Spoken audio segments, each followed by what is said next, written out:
Welcome to Samba Samba. Enjoy the video. You start by opening Pages and choosing the right template for your goal.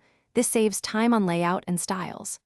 Once done, make sure iCloud is enabled so your document auto-saves and syncs across devices.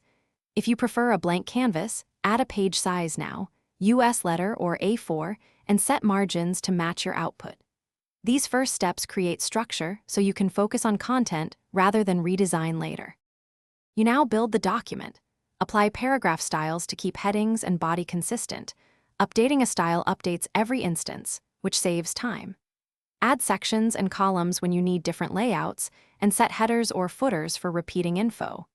Insert images and tables, then use Arrange to align and layer elements precisely. Because Pages is visually driven, these steps let you manage both appearance and accessibility simultaneously. You finish by reviewing. Toggle invisibles and scan thumbnails to catch orphaned lines or unwanted breaks. Export choices matter. PDF preserves layout. DocX keeps editable text. EPUB fits e-readers, so pick quality and compression based on delivery. If collaboration causes formatting issues or accidental changes, revert to a previous version in File Revert to or turn off track changes. This final pass ensures the document print. Thanks for watching. Consider subscribing if we helped you.